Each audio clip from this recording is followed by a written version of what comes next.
Eze ọdịnala na Umueri Igwe Bennett Emeka enwetego ihe nrite Honorary Doctorate Degree Award site na Paul University Awka. Ọ natara ya n'oge ha mere mmemme agba nke anọ isi ndị gụchara na ya bụ na akwụkwọ n'ọdụmọ na Paul University Awka. Onye ọrụ anyị Njideka Okoye n'ebe a ma wetara anyị ozi ya.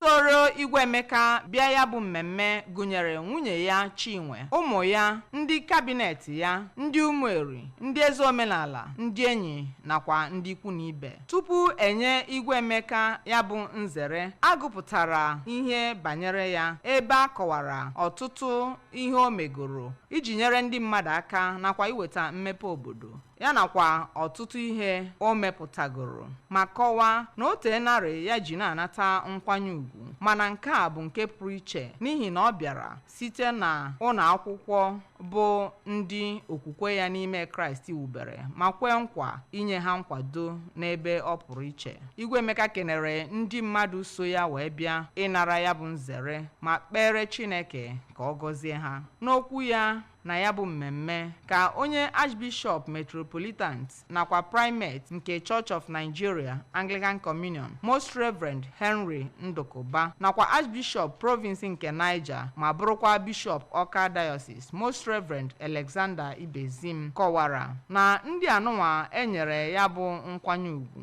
bụ nnọọ ndị rụpụtagoro ọlụ ebe a hụrụ anya nye nzukọ Kraịst nakwa obodo ma kọwaa na Igwe Emeka bụ nnọọ ngọzi nye nzukọ Kraịst nakwa obodo ma gwa ya ka o jide ka o ji. N'okwu nke ha na mmemme ịkụ ngazi n'eze emere Igwe Emeka, Bishop Anglican nke Mbammili Right Reverend Obiora Ụzọchukwu, nwunye Bishop Diocese nke Niger West Oriakụ Ngọzika Ekwe nakwa Archdeacon nke Umueri Archdeaconry na Niger West Venerable Theophilus Edo kọwara na ya bụ nzere bụ nnọọ nke kwesịrị ekwesị nye Igwe Emeka n'ihi na ya bụ nwa amadi bụ ngọzi nye ọtụtụ ndị mmadụ. Ụfọdụ ndị kabinet ya gụnyere Chief Sunday Eluemono, Chief Samuel Emeka nakwa Princess Ngozi Okoye kenere Chineke otu o si nye ha ụdị mmadụ Igwe Emeka dịka onye eze omenala ha ma kọwaa na o metụtago ndụ ọtụtụ ndị mmadụ aka iyibe ya bụ eze ọdịnala Umueri uwe nzere ahụ nakwa igba egwu igba eze ya na ndị kabinet ya bụ nnọọ ihe pụtara ihe n'oge ya bụ mmemme. Site n'Awka, Njideka Okoye maka akụkọ ụwa ABS.